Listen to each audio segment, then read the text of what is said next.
Good morning, Acadiana. Welcome to your Tuesday. It's August the 4th. Time right now is 6:29. I'm Dave Baker, live in the home studio, and back at KATC is Katie Lopez. Good morning, Katie. Good morning, Dave. And yeah, we're having a really great morning here this morning. We also have Abby Breidenbach. She is going to be live this morning talking about Teeny Tuesday. It's been a little bit of a change this year, right, Dave? We don't have the teenies here, and you're not here standing by me, so we can sip the teenies. But it's okay. We'll let Abby have a little bit of fun with that. Well, right now we're going to head on over to Daniel Phillips. He is outside right now with a look at your Tuesday forecast. Good morning, Daniel.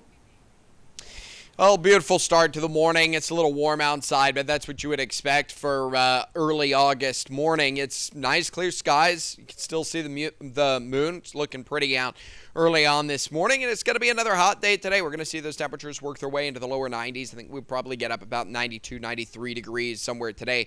Quick look at your out-the-door forecast here this morning.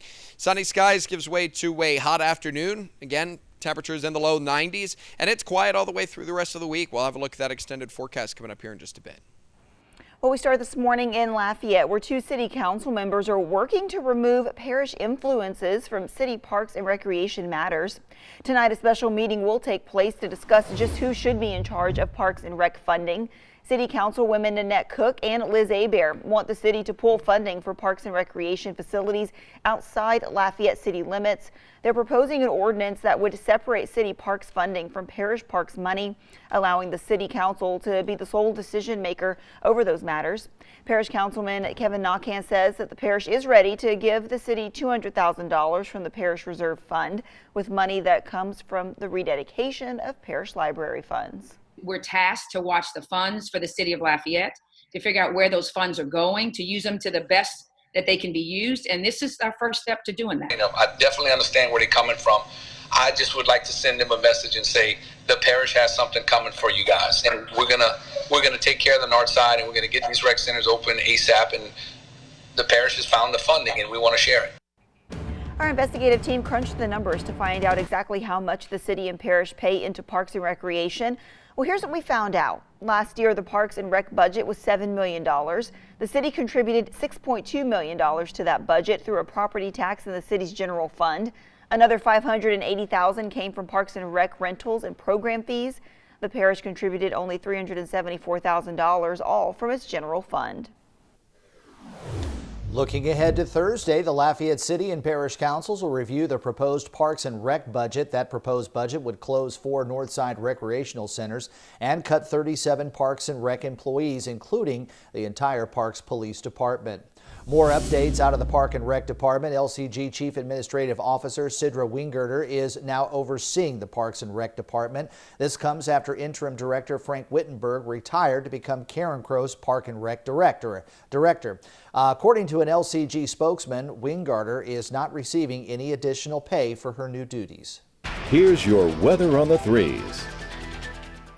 Temperatures sitting in the 70s across Acadiana, 76 in Lafayette, 77 New Iberia and Lake Charles, with the upper 60s out towards Alexandria. Nice clear skies, beautiful start to the morning here, and it's going to stay that way all the way through into the afternoon. You've got sunny skies, which is going to lead to a nice warm up. And as far as dew points go, they're a little higher than they were yesterday, but ultimately not too bad. 73 in midsummer is quite low. You've got winds out of the west at 5 miles an hour right now. Nice sunny skies, 76 degrees for your current temperature. And again, eventually going to be sitting up in the lower 90s. Hot outside this afternoon. All that sunshine going to warm us up pretty quickly. We'll be up at about 89 by lunchtime. Heat index right around 93. We stay nice and clear up through the late afternoon and into the evening. Maybe an isolated shower or two popping up a little bit further into the afternoon, evening time frame. And most of that is going to be down along the coastline. I think that for the most part, 90% of us are going to be staying dry. We are clear all the way through the night tonight and into tomorrow. We do it all over again. Another sunny, hot day coming up for your midweek with a 10% chance of a quick passing shower down along the coastline. Highs today, 93 degrees, winds from the northwest at 5 to 10 miles an hour, a 10% chance for a quick passing shower. A look at your 5-day forecast. Highs up to 93 today, 92 for tomorrow, lows down in the lower 70s, and we will stay quiet all the way through the rest of this week and on into the weekend. 6:34 right now, 76 degrees. Well, Hurricane Isaias slammed into North Carolina Monday night, bringing coastal and inland flooding with the storm that is expected to continue moving up the coast. Now this video shows heavy flooding along streets and parking lots in Garden City, North Carolina, where residents report areas of water sitting about 4 feet high. They also say that the flooding is some of the worst that they've seen and the most damaging since Hurricane Matthew in 2016. Meanwhile, if a storm were to come our way, emergency managers are stressing the importance of following evacuation orders despite COVID. According to the Advocate, the director of Homeland Security in New Orleans says people would be taking a greater risk by staying home during a major hurricane than facing the coronavirus during an evacuation. The peak of hurricane season is just over a month away. Negotiators are starting to make a little progress on the next coronavirus relief package. That's what lawmakers on Capitol Hill reported last night. Democrats and Republicans are starting to agree more on issues like money for schools and food for the poor. However, they're still at a crossroads when it comes to extending the $600 unemployment benefits. Negotiations will pick up again later today. Moratoriums are slowly expiring across the country, and it's starting a wave of evictions. Since May, around 30 states have given the okay for landlords to start kicking tenants out again that can't pay rent. The federal eviction moratorium, which protects more than 12 million renters, expired 2 weeks ago. That's unless another moratorium is included in the next stimulus deal. The start of the school year in St. Landry Parish has been pushed back to September the 8th, as opposed to August 20th as originally planned. Those classes will remain all virtual. Outside of safety, the later start date also ensures all the necessary devices for the fully virtual plan are in place. New this morning, teachers in Lafayette Parish will be able to wear scrubs to school this year. Now, this is as teachers have extra safety protocols to adhere to in the classroom because of COVID-19. Wearing scrubs will be optional and must be school appropriate and look professional. All parishes in the state are reporting fewer than 100 new cases of COVID-19. Calcasieu Parish remains among the highest reporting parishes, but the parish has seen a significant drop from last week when there was close to 400 new cases on Friday. Hospitalizations also dropped below 1,500.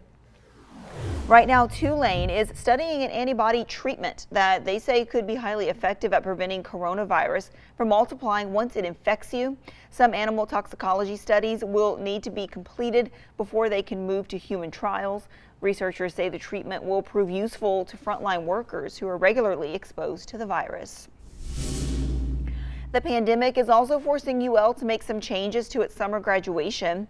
Friday's ceremony will take place outdoors at Cajun Field instead of inside the Cajun Dome.